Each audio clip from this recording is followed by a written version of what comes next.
And I said, I think I want to move on. I literally glanced my eyes up to this right Oh when you said yeah. that. And I just cried. I don't even know why I'm crying. In my writing, I have found this, I probably shouldn't be saying this, but I am. Half of the creativity, like the beautiful creativity, I think comes from that fear. It was strange because we had these giant suits on and then like you could see through and there was like a camp of kids somewhere and they were screaming like we were the Beatles or something. Hey, listen, you're gonna send me your address right after this and I'm gonna send you. Oh. Oh my gosh. Once and always. I was like peeking at your interviews and I'm like, oh, you've like interviewed so many different people. Yeah. I didn't think that this would be my life path, but I'm very happy that it is. Hello, everyone, and welcome to another episode of Once and Always a Fanboy with me, your host, Chris Cantada Force. For those of you who have been following my journey, you probably know that I started out on YouTube making Power Rangers fan films and skits. For a decade, I've been lucky enough to collaborate with many of the actors who brought that universe to life. So you can say that today is a huge milestone for me. Because even though I never got the chance to meet her at a con or in an event, I finally get to speak with this person who was an integral part of that universe and my childhood. She's not just the Pink Ranger, she's a director, a songwriter, a storyteller, and someone who's continued to reinvent herself with honesty and heart. Fangirls and fanboys, Amy Jo Johnson. Yay! Yeah.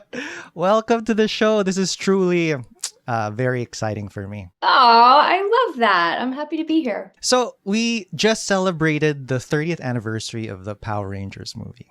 That film was a lot of people's first experience seeing Power Rangers on the big screen with higher stakes, a bigger budget, and brand new suits. If you compare playing Kimberly in the series to playing her in the movie, what do you think changed for you in that short amount of time as an actress? You know what? I actually had asked to leave the show before the movie.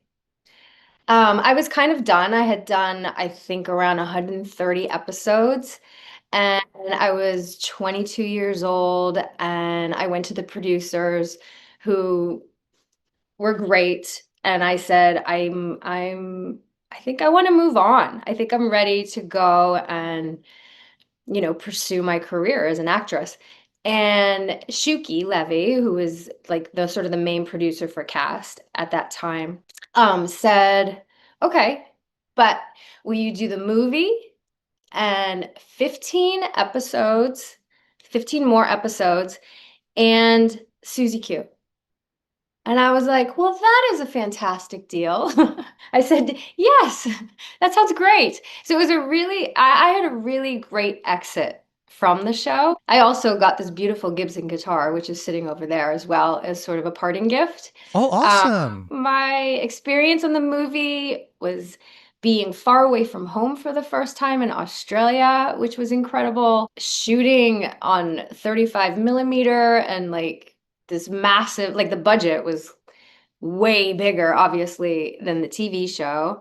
So that was exciting and fun. And then I got to shoot Susie Q, which was one of the highlights of my career as well, I think, as an actress. So if present day you, Amy Jo Johnson in 2025, were asked to go back and direct a scene from the original 1995 movie, what moment would you want to reimagine? And how do you think you'd approach it differently now as a director with all the experience you've gained since then? Well, I would want to direct the entire movie. Oh, all right. Right? Um, I thought Brian did a really great job with the film. I don't know, at the time, I think that kids were so used to the television show that the leap suddenly to have this more sort of elevated Power Ranger experience maybe didn't hit quite like they thought it was going to hit. What would I have done differently back in the day? Well, first of all, I probably wouldn't have been ready to direct an entire movie, but if now I got to go back and do it, I don't know, maybe bring a little bit of well, I think they did that though. It was still campy and fun, right? Yeah. It was. Ivan Ooze and like I would let Jason David Frank actually jump out of the plane. because he really wanted to so badly. Because then he started jumping out of planes after that a lot. It kind of like sparked something in him. You know what I would do right now? I would make The Return into a feature or like a Oh, little mini series. there's still time for that. That could be fun. Yeah. Or even an animated series could be cool. Yeah. So there are a lot of well-known trivia bits about the movie that fans love, like how Mariska Hargitay was originally cast as Dulcia. There was a version of the helmets where the visors were removed so you could see faces. Now that it's been 30 years, is there something about the production, a creative decision that changed the course of filming, or even just a weird day on set that you think fans still don't know about? Something that flew under the radar all this time? First of all, I'm very sidetracked by the opening to this question. Have you seen her documentary, My Mom Jane? No. Riveting. Mariska Hargitay's documentary, My Mom Jane, is the most beautiful piece of it's a documentary about her mom and her family, and I highly recommend it. It's wonderful. It's beautiful. It just came out. Anyway, well, certainly Mariska, I still don't know what actually happened there. I have no idea why she suddenly was gone. We shot 3 months of the movie, and then something happened, and she was replaced with somebody else who was great. But then we had to stay 3 more months to shoot. So we were there for like a solid 6 months and ended up shooting, I think, 5 episodes there because we had to like keep up with the demand for the episodes at the same Do time. you remember that moment where they were deciding what to do with the visors? I guess the director at one point wanted to see like the actors' emotional. It looked really hokey. Yeah, we ended up it didn't look right. It was strange because we had these giant suits on and then like you could see through. There was just something that was really off about it. So we had to reshoot all that as well. That was a really long time ago. Yeah. I did have a blast over there though. It was so much fun. There's been a lot of buzz about Power Rangers getting rebooted again, this time for a new generation on streaming. If you were sitting with the creative team, what would you tell them has to be there to keep the heart of Power Rangers alive? Like a non-negotiable for you? I think audiences have evolved for sure since 30 years ago, even though people like the kids who are now adults still love the show. There may be a way to just evolve it a bit. In this world of streaming, right? It's kind of. Yeah. It's hard to keep the attention, right? Oh, I had an idea. What if it was still episodic where you have different monsters and different things come in each time, but what if it became more of like a limited series and maybe there was one strong mystery or thing that had to be solved or done or saved throughout like the 6 episode limited series, like a Stranger Things, but not. Yeah. Let's say you, Amy Jo Johnson, at this point in your life, got dropped into the Power Rangers universe, not as Kimberly, but as yourself. What role do you think you'd play in that world? Would you be the wise mentor type, or maybe the off-the-grid director documenting Ranger history? Or would you want to be a Ranger all over again? Do you know what's so funny? I keep pitching to my boyfriend who wrote The Return with me. So, you know how at the end there's the White Ranger? And it's like, who's the White Ranger? And that's the cliffhanger. And I keep pitching to Matt. We have a few ideas, but I'm like, what if it's me? He's like, what? And I'm like, what if it's Amy Jo Johnson that like comes in there really annoyed by something that they wrote into the thing that they can't change? And like, he's like, no, no, it's too meta. No. And I'm like, but it would be so fun. The 54-year-old version of Amy Jo. You know what I mean? I think it would be kind of funny. So speaking of the return, another big moment in the franchise was when you announced you were writing this comic centered around Kimberly in an alternate universe. I'm curious, when you're writing a character you once embodied so closely, do the lines come to you like you're still performing them? Like, do you ever find yourself slipping into her voice as you write, almost like you're acting it out in your head first? Here's a funny thing. When I write screenplays, which was different than writing a comic book with somebody else, I have this really weird kind of Irish accent that doesn't exist because I'm not Irish and I don't know how to do accents that When I write it, I read it out loud as I'm writing it with this really weird accent. And for some reason, I can hear the flow and like the rhythm of things. So stupid. I probably shouldn't have told you that, but I do that when I'm writing. When I was writing The Return, for sure, we would read the lines out loud and kind of check the rhythm. Like, I think dialogue is so important within a screenplay or a comic book or whatever. It's like, yeah, I act it out. So now that you've stepped back into that universe through the comic, do you feel like you've said what you wanted to say with Kimberly, or has it sparked new story ideas you want to explore if the opportunity came up again? Absolutely 100% do a sequel to The Return. We already have like we have all the bullet points of where it goes. We just need Boom to say give us the thumbs up. Like what I said a while ago, like what do you think life would have been like if Mighty Morphin Power Rangers had come out during the era of streaming and social media? Can you imagine dealing with instant feedback, memes, fan edits, or TikTok morph videos? How would that have changed how you experienced the show as a young actor? I mean, we didn't even realize it was popular until, we drove up to Universal Studios for that big Universal Studio live event, and it was like, oh, wow, like this. Or one time on set, near the after a year of shooting, because it didn't air yet. Once it aired, I remember having lunch, and there was like a camp of kids somewhere, and they were screaming like we were the Beatles or something. And I was like, what is happening? So there was no immediate feedback. In this day and age, one, it probably would be lost in the shuffle of the thousands and trillions of things that are already out there online. It was sort of like it caught a moment in time because there wasn't really anything like it out there for kids. That magic of the show happened like it worked because it was at that exact moment in time and all the stars aligned during the 90s. Yeah, I think so. And the feat that I had no idea it had to be how many years later? 30 years later. And the love for those characters in the show is still so huge.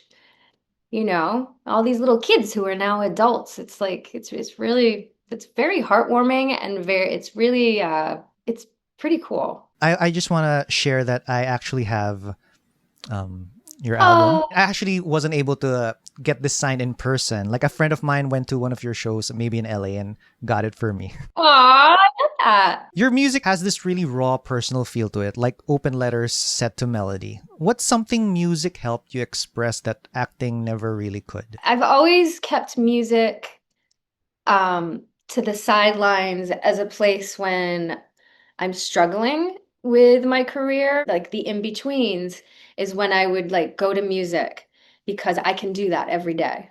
I can sit in my living room and I can play the guitar. And I've been using it the same way in the last, 15 years since I've let acting go and just am focusing on writing and directing. Directing gigs come very far and few between, especially in the way the entertainment industry is right now. And so I still my piano's right behind my computer, my two guitars are right there, and I rotate because the other thing I can do every day that I have control over is write. And so I wake up at 5 in the morning every day. I get my coffee and I sit down and I write my screenplays. And then if I'm stuck doing that, I'll come over and I'll just start playing the piano. Last year, I played a lot of music that I had to like make something. I had to do something. So I ended up making an EP called Still Here with 3 songs and went to LA to record with Nick Marzak, this really cool producer, and that fulfilled me a lot. It's like music has been this really lovely sort of not a life preserver, but something that like just keeps me afloat creatively when I'm like frustrated with the industry because I have control over that. I can do it every day if I wanted to. Your latest single, Still Here, began in one chapter of your life and was completed in another. Did finishing that song make you curious about anything else you've left behind creatively? Like, are there any half written scripts, story ideas, or even melodies tucked away somewhere that you've suddenly felt pulled to revisit? Yeah. I have a drawer, I call it, but it's a Google Drive folder filled with half written screenplays, full written screenplays that will probably live there. But my writing keeps evolving in each screenplay that I write. I feel like I get better at it, more efficient, and just I figure out there's so many things that I'm discovering each time I write that sometimes I go back and look at the old screenplays and it would be silly to bring it back out. It's like there's more stories to tell. I think they were more personal, the earlier ones, where I would write what I had lived. And now I'm venturing into more of like making up stories, which I actually find more fun. And then with songs, I have another Google Drive folder with tons of lyrics and tons of different half-written songs. I have so many journals from that time that I do think about. I actually have 8 songs that I've never recorded that I will, and I almost did at the beginning of the year, but I had just finished the Still Here EP, and I was like, I think I can wait a minute. Like I have these, they're sitting there. And when I get very, very frustrated again because nothing's happening in my directing career, I will take those out and I will record those. Is there a song from your discography that hits differently now when you look back on it? Maybe because of where you were in life when you wrote it, or even what was happening in the world at that time? Something that carries a different weight now than it did when you first recorded it? Yeah, so especially the song Still Here, that I wrote in 1998, right after my mom passed away, right after I ended up getting divorced, after I went through all of that. And I was really broken in a lot of ways, like my heart and just everything. And that song came out of me in this very sort of fragile moment. And I had only recorded it live when I was like singing it live. And then this past couple of years, um, particularly through COVID, and then right after JDF died, that song really struck me and in a new way, just as heartbroken and just as personal. And I thought, okay, now I think now it's time to really record that song and like bring life to it, which it sounds so different than the live recordings that I did. And I think there's a lot more life that has been lived since then that is in the song now. Also, Fly By Fairy Tales, which is on the EP, was a song actually that I had written. I think maybe I was 24 years old and I was so in love with this guy who had been in my life kind of ever since. And I used to pine over this particular person. And that you can hear it in the lyrics. And so I pulled that song out and playing it on the piano. I'm like, I love the song, but the angst within it is from another time, which feels really good to kind of sing and like emote and connect with that part of me that was so long ago that doesn't spin round and round and round and round over this particular person anymore.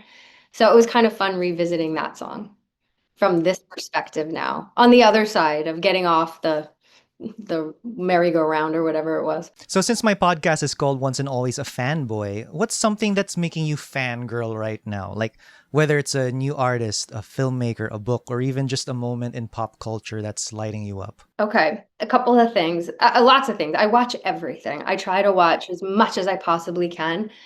And like film wise, as I said before, my mom Jane, I'm telling you, it's unbelievable. But then I also, which I'm not a huge horror zombie fan, I went and saw 28 years later. Ah, yeah. It blew me away. That was so fun. And Ralph Fiennes is so good. And I don't know, I think cathartically for me, just the whole mom, because I lost my mother and that whole thing was so wild and left me sobbing. And it was just it was like a wild roller coaster ride for me. I quite loved that movie. The music there is quite haunting. Did you Yeah. did you watch the previous two movies from The I early 2000s. have, Yeah. yeah, and I liked them a lot, but I had forgotten because Yeah, it'd but been I so don't think you long. even kind of need to know the past two movies. It's kind of its own thing. Yeah, totally. Did you like it? Yes, I did. I watched it also when it came out. For me, the music is, I guess, one of the first things that captures my interest in a movie. I'm going to see Coldplay tomorrow, and I'm so excited because I missed it back in the 2000s. I was like, I don't know what happened. Why I didn't go see that beautiful show that everybody talked about for years and years and years. And so it's been my dream. So I'm going with my daughter tomorrow. I'm very excited. Are you into K-pop? Are you into that world? No. Okay. Yeah, should I be? Oh, send me some stuff. Okay. I don't really know. I don't even really know. I think I'm out of touch a little bit. I was lucky enough to spend some time with JDF over the years, collaborating with him on fan films and even filming for him during cons. Those are the moments I'll never forget, and I know most fans never get to experience that side of him. People often forget what you say or do, but they remember how you made them feel. How would you describe the way Jason made people feel when you were around him? Oh, oh, I'm looking, hang on. I literally glanced my eyes up to this right Oh when you yeah, said that. I saw the Instagram post you posted. Yeah, but it literally in my eye line and not even on purpose. I think he had this really beautiful, magical way of making people feel really special. Like I felt very special in his life. And I know a lot of people felt very special in his life. And he had a real gift for that. Because I think that he was a very vulnerable person and he would actually like really sort of let people in this really sort of deep way. And he was there for people who were struggling and going through stuff and almost like would share his own struggles with them as like a way to connect. And that I think that's really vulnerable and really unique and rare, especially because I clearly he did struggle a lot mentally and with his childhood and just different things, whatever it was that were his demons. I think was also part of his beautiful gifts. Like remember those poetry movies that he would make? Yes, yes, I do. They were so deep and they were so beautiful. He really, really expressed what he was struggling with. I just remembered all those like music video types of stuff he's done with that. Yeah. The poetry and stuff. But then also at the same time, what a funny, funny human being. I mean, like my favorite, like the My Morphin Life. Life or Yeah. whatever, so funny. Like that one time, I don't know why, I just thought it was the funniest thing where he was like talking to a poop in the toilet. What was he doing? It was like a turd. I don't know, but I was making me laugh so hard when I would watch. He was just so funny. He had the mentality to me of a rock star. Like I've known a few rockers in my life. I've dated a few, and then I was on Flashpoint, and Hugh Dillon from the Headstones was one of the lead actors on there, and he is a rock star. And I feel like Jason had that mentality and personality of a fearlessness to a point that's almost reckless and a bit dangerous, but very exciting and fun. So since you knew Jason personally, you probably had a pretty good sense of what he was capable of beyond just what fans saw. So if you had the chance to cast him in one of your films, what kind of role would you have given him? Like what side of him would you have wanted to bring out on screen? Just give him a role where he gets to just shine as the wild, crazy part of himself that there is. His Power Rangers role, Tommy, that was great, but it was very kind. Very like, you know what I mean? Like he got to go out of the boundaries a little bit here and there, but we never really got to see Jason expressed fully. So as an actor who's been directed for decades, what filmmaking habit or director trait did you carry over to your own work unconsciously? Like, was there something you vowed never to do when it was your turn behind the camera? I mean, my years as an actress certainly were a training ground for so many aspects of being a director.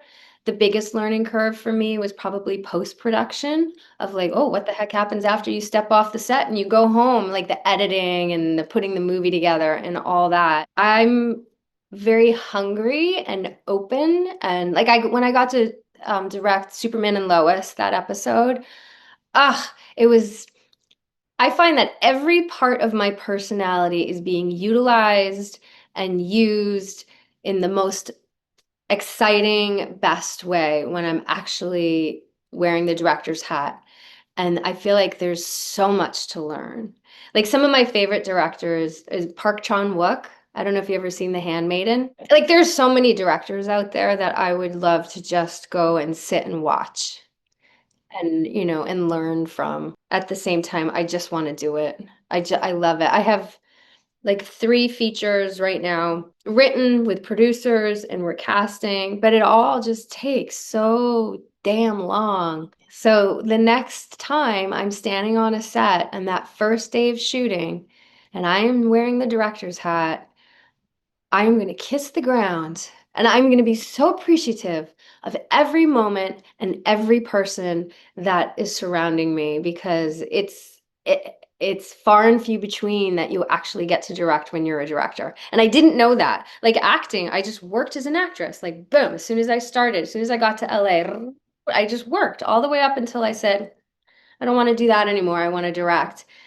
And then I direct, the first 10 years I did 4 short films and 2 feature films, but I was doing those. I was raising all the money with the help of all these amazing, mostly Power Ranger fans who are now grown up, helping me like get that part of my career off the ground and just doing it. But now that I've done these 2 features, the last one, Tammy's Always Dying, with Felicity Huffman, like the budget level's jumping up a bit. And now it's like, it's so hard. It takes so long. I'm tempted to just go back and make another $300,000 movie just to do it. But patience. I'll just play my piano.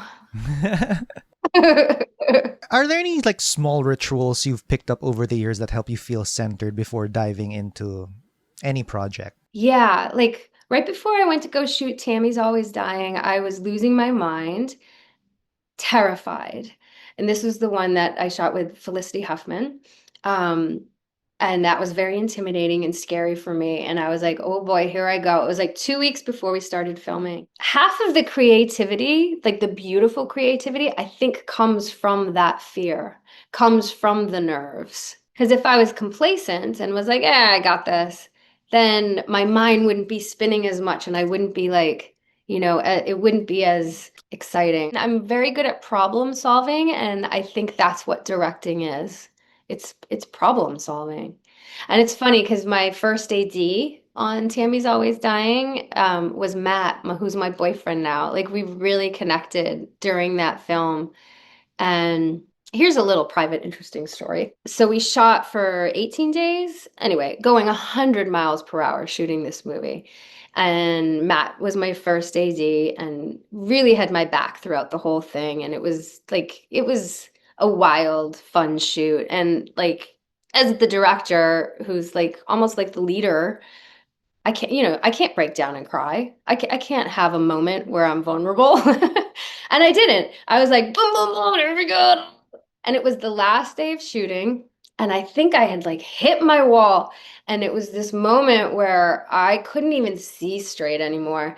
And Matt sort of picked up the slack and helped me get through that day. It was the day on set where we had tons of extras. And it was like we were on she was on a TV show, the character. Anyway, we called wrap. Done. Movie's finished. In the can. I go back. I kind of couldn't see straight. We go back in the back room, and Matt came with me just to make sure I was okay. And I looked at him, and I sat on the ground, and I sobbed. It makes me want to cry. And I just cried. Well, I don't even know why I'm crying, just thinking about it, because he just put his arm on my back, and we just sat there. And I think probably because the movie has a lot to do with this woman who is an alcoholic, an unfunctioning alcoholic, and it's a story about a girl losing her mom. So I think all of those things, it was a very emotional movie for me anyway, and I had to like stuff it all down and it all came out in that one moment where and we didn't say he didn't even say anything. I just sat there and cried and he just had his hand on my shoulder. It was a really sweet moment. Anyway, he's still my boyfriend now, 6 years later. He kissed me at the wrap party. He will kill me if he sees this video. That's a very special memory for that Yeah, show. it was powerful for me. Yeah. Back in your Pink Ranger days, you had to nail flips, stunts, and morphs with total precision. What's the modern creative version of that for you now? Something in your storytelling you love getting exactly right, even if no one else notices. Well, in my writing, I have found this, I probably shouldn't be saying this, but I am. I really like to write erotic thrillers. I find myself really good at it. And I find it exciting and fun to sit down at the computer and not put boundaries up and just write, especially those intimate scenes. And I always think in my head before I jump in, I'm like, okay, my manager will pull me back if it's too much. Guess what? He's never pulled me back. So so it's not too much, I suppose. But I love it. I love writing thrillers and I love surprising myself. And I'm a writer who it's not the greatest thing in the world, but I don't really outline. I might have an idea of where I'm going to go, but I jump in there and I find the story as I'm writing because that's exciting to me. That's fun. That makes me want to get up at 5 in the morning and drink coffee and jump in and have no idea where I'm going to end up. What a great conversation with you, Amy. And I'm just trying to contain my fanboying during this whole thing. But, as I said, the content that I used to primarily do on the channel was all Power Rangers. Like it started with just, me and cosplay. And then the channel got really big, I guess, that some actors were actually working with me as well. And I've worked with like Steve Cardenas, Karen Ashley, JDF. So when I decided, I guess that part of my life, I would kind of take a break for now and then pursue this career I'm doing, which what I'm doing now. I thought that, I never got to meet Amy Jo. So today it's such a big moment for me as, starting out with that type of content on my channel to now. It's like I'm bridging both lives today. So this has been such an honor for Oh, me. I love that. Hey, listen, you're going to send me your address right after this, and I'm going to send you. Oh, oh my gosh. So I have boxes of them. I'm going to be selling them on my website, but I want to send you one. Oh my gosh. Thank you so much. It has the pink story, but then also the full return in there. So there, thank you so much. If you have any last words to your fans to promote. Well, I just have a website, amyjojohnson.com, and that's where I kind of just keep all of the information of the movies that I'm working on. Um, and then there's a members only little toy box. It doesn't cost anything. Anybody can become a member, but inside it's like a private area in the website, and inside there is Susie Q.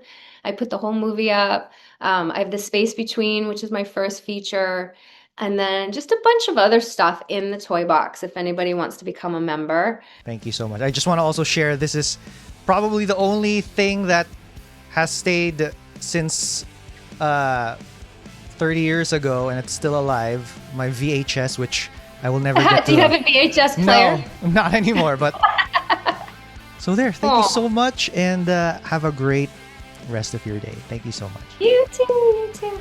Once and always.